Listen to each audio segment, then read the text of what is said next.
right, so it is 1 o'clock. I will get started here introducing our speaker and going over the tech stuff really briefly. I don't want to eat into his time too much. So again, thank you all for joining the Birds and Bees Festival 2021. We are in the afternoon sessions now. It's 1 o'clock. So you should be viewing this on Whova, I believe, is where the window is open. There's chat and Q&A on there, and it will be recorded. And actually, all of our recordings from yesterday are already up and live on the website and the agenda from yesterday. If you have questions, you can enter them in the chat or the Q&A.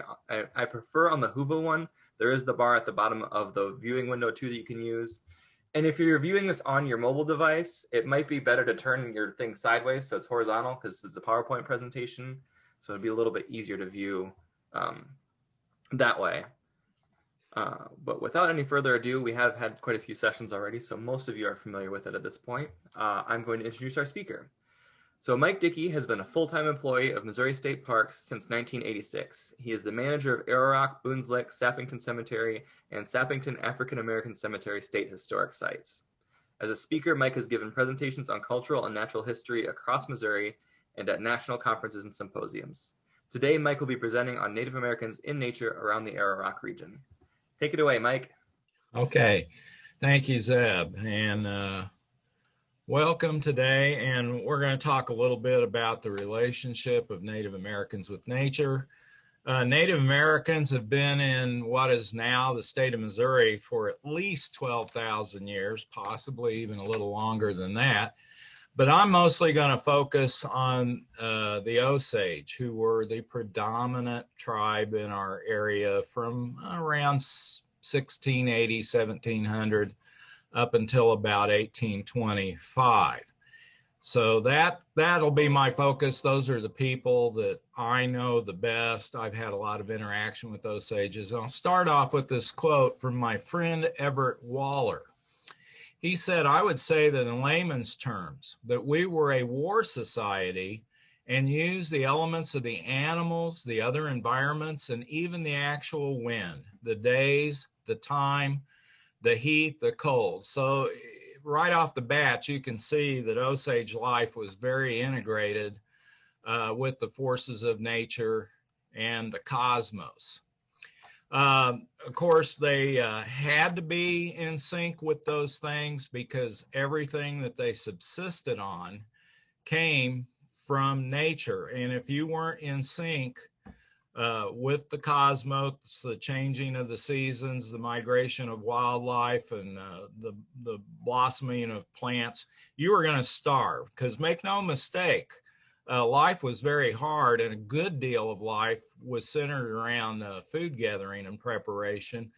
This is a reconstructed lodge at Annie and Abel Van Meter State Park at their American Indian Heritage Cultural Center. And you can just see willows, cattail reeds, hides, all manner of things that came from nature that contributed to the life of the Osage and the other tribes that were in Missouri, such as the Missouri, the Iowa, and the Sac and the Fox. Now, this is the picture that everybody has of American Indians, and that's hunting buffalo. And that is true in the case of the Osage. And George Catlin painted this picture in 1844 of an Osage lancing bison.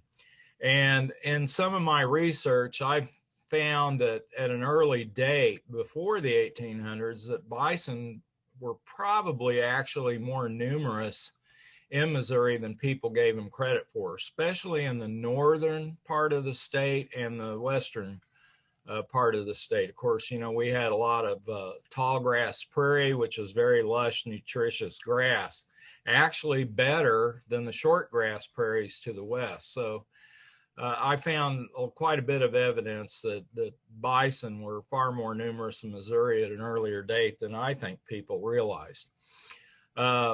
Things such as water lilies were harvested, of course, along the Missouri River and the larger tributaries. There were a number of oxbows, sloughs, backwaters, and water lilies were very common, and the roots were harvested and eaten, cooked basically like potatoes, or dried and kind of made into type of flower. So gathering water lily roots would have been a major thing that especially women and children would do.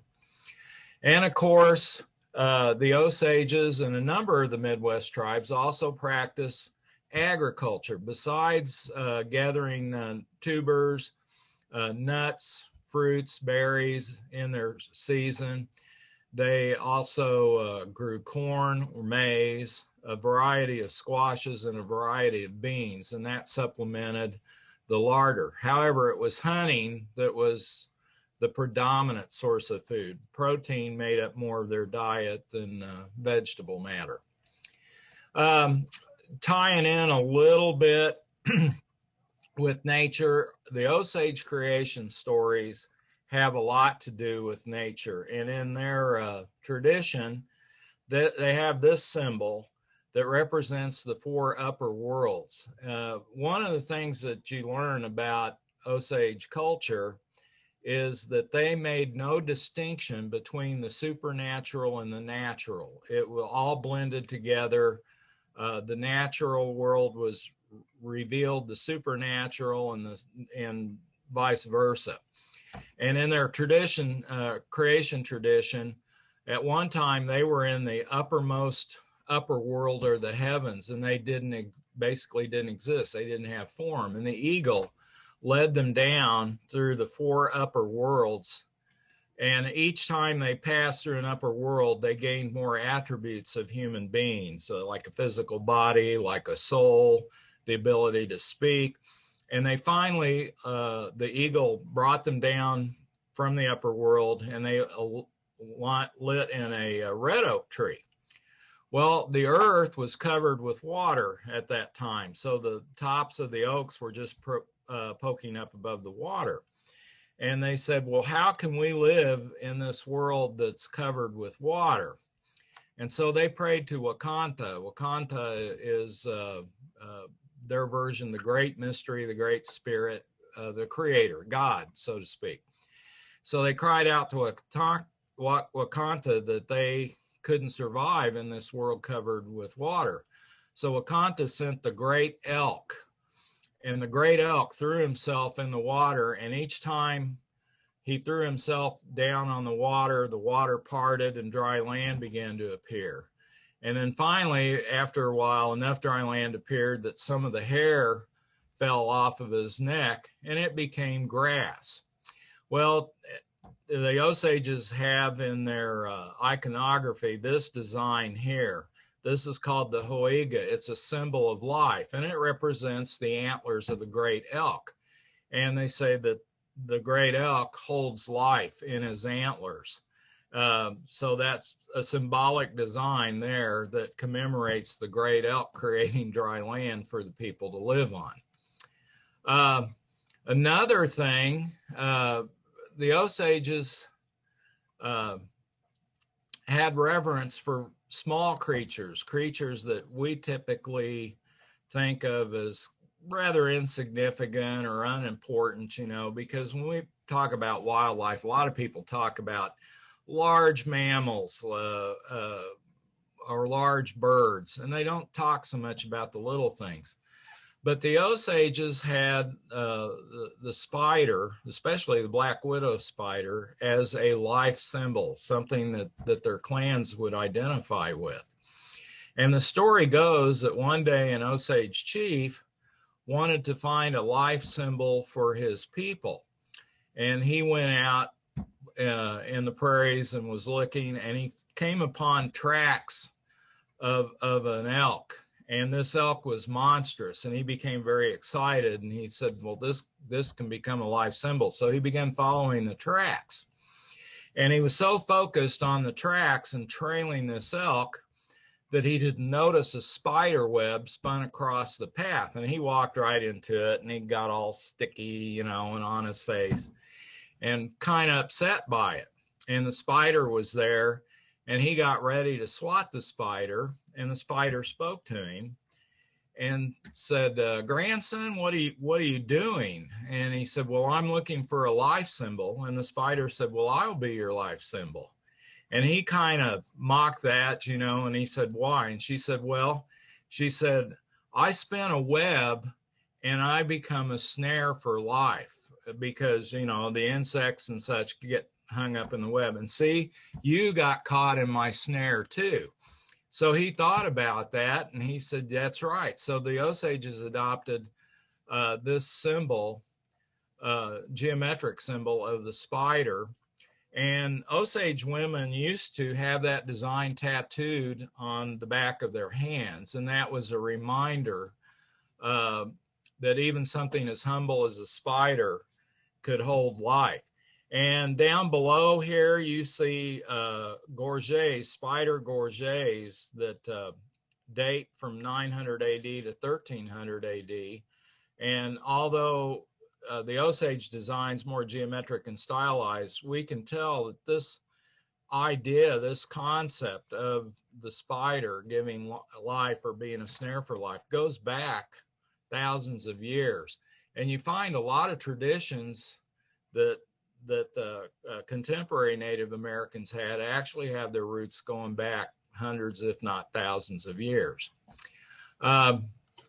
This little guy here is another example of, excuse me, another example of a small creature being important in Osage life. And this is Moninkajinga, the little earth maker. And the little earth maker is the crayfish. And he dug down and he brought up different colors of earth to the Osage, and the Osage used these colors for paint. And in ceremonials, paint was a very important thing because each color represented something different. Each color, you could sort of read the mood of the Osage people in ancient times by the type of paint they were decorated with. But for instance, red was the color of sunrise, the beginning of life. It's also the color of consuming fire. So it could be a symbol of war. Yellow represented daylight, the sustainer of life. Blue equaled a tranquil sky, a sign of peace and calm. And dark or black represented night, death, and destruction. So again, you could see kind of the mood of the Osage people by maybe what type of paint they had on and in what configuration. But the crayfish was revered because he brought those different colors to them. And in fact, the Osage have a crayfish clan. We're always thinking of bison and elk and everything else, but the little creatures mattered significantly to the Osage. And here are a variety of animals that are life symbols of the Osage. Some of them are clans. The Osage had 24 clans, and that represented either animals, forces of nature, or forces of the cosmos, like certain stars and things of that nature. And all these animals represented life forces that the Osages wanted to emulate.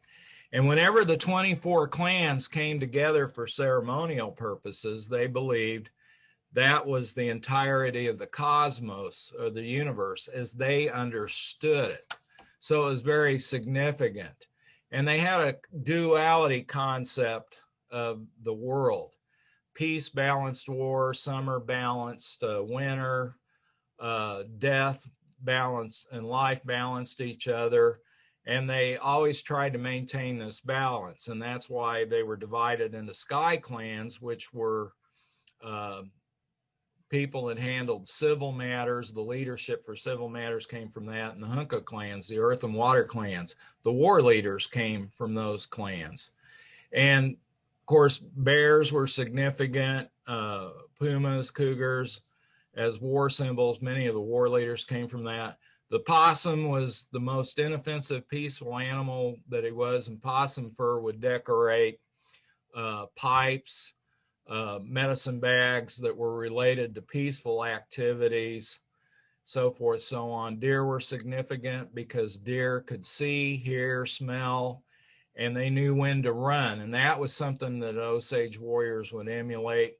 Hawks, a messenger from Wakanda, the swan, a symbol of war, because have you ever tried to approach a swan's nest? I mean, even bears can get run off from a swan's nest because they're so fierce. So, and again, this is just a foretaste of it, and there were a myriad of subclans underneath each clan that broke these down even more.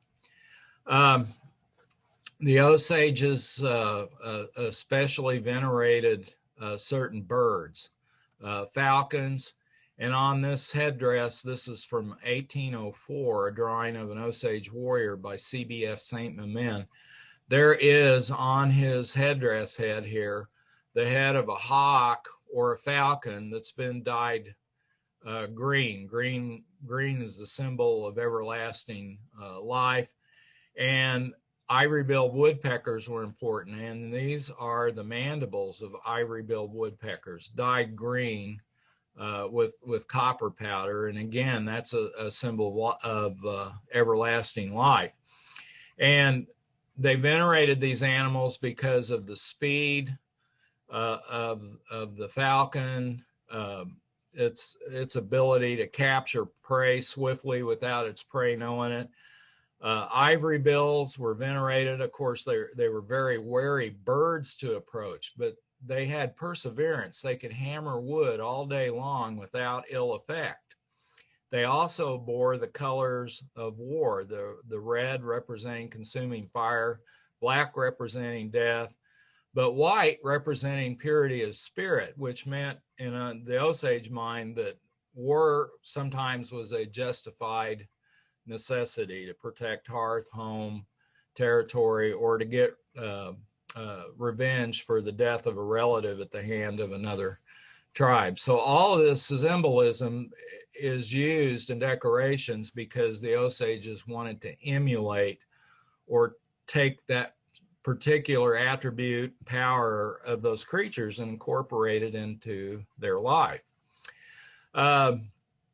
This is something you don't read much about in books because I learned this from an Osage elder who was a long time friend of mine, and Lewis Burns of the Model Eagle clan. Lewis passed away a few years ago.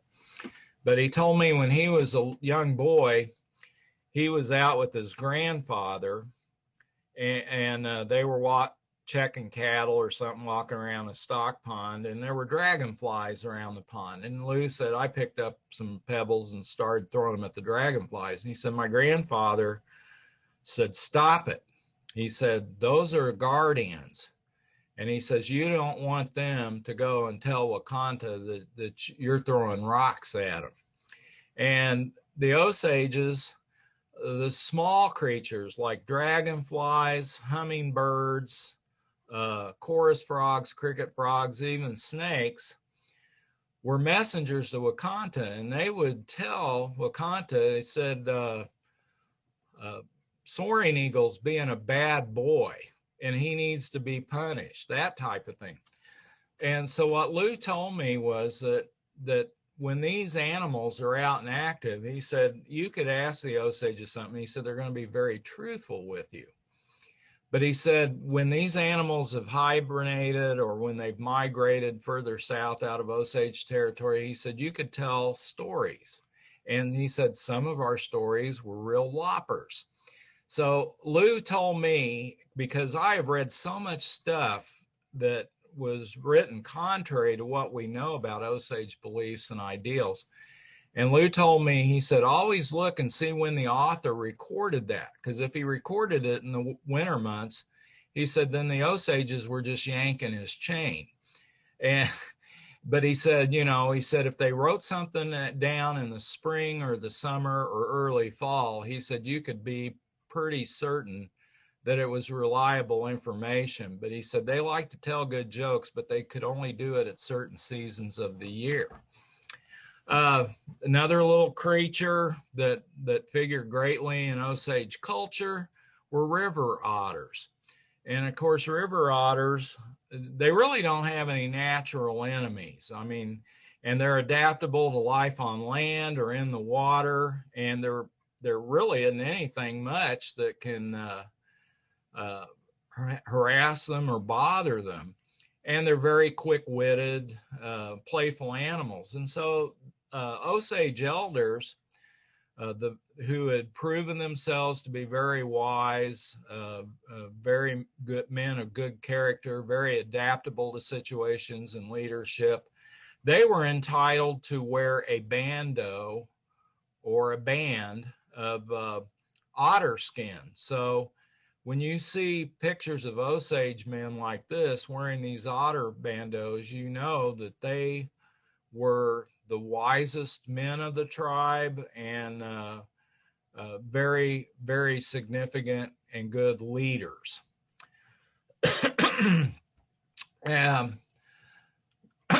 The last thing here, I think I'm about running up on my 15 minutes, aren't I?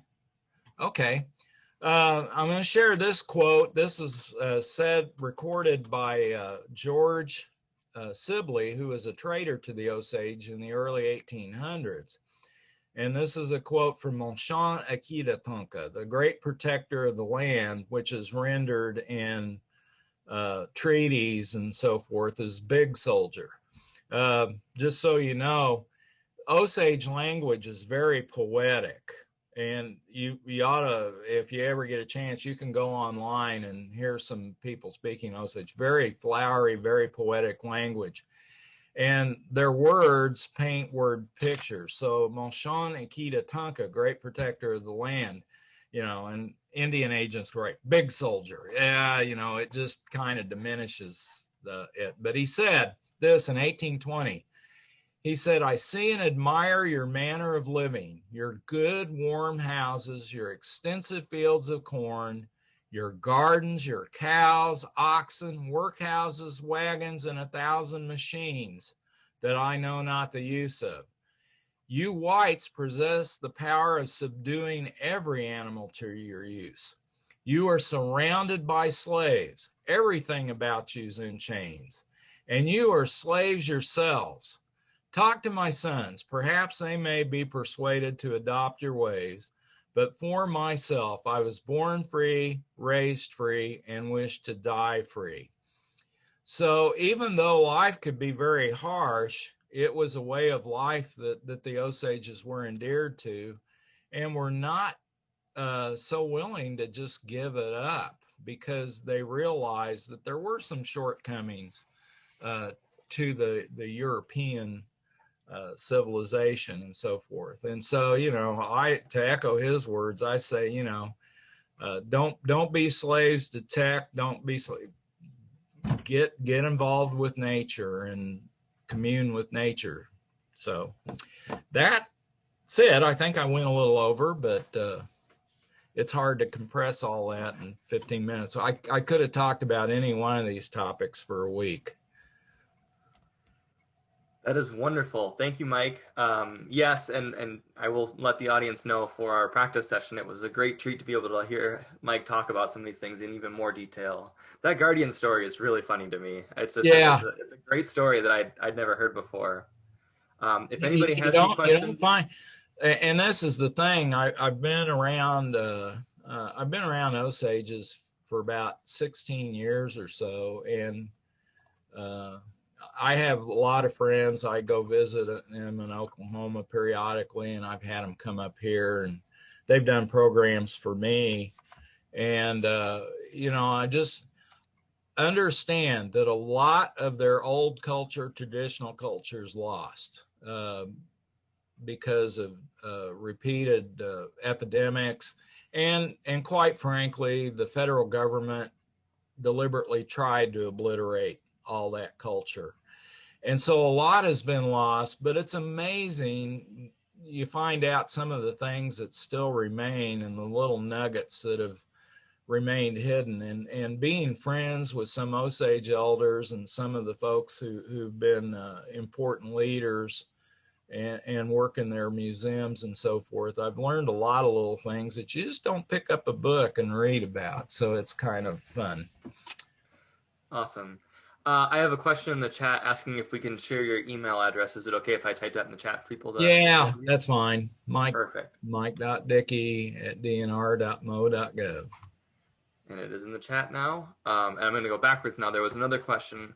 Karen was curious if you know if any of the Osage and the 24 factions ever warred with other Osage clans. No. No? They most certainly didn't. Now they were independent of each other. One clan could go, say, maybe organize a war party, and other clans could may not participate. That type of thing. They were very independent. The clan was sort of an extended family, and it was the basic building block of the tribe.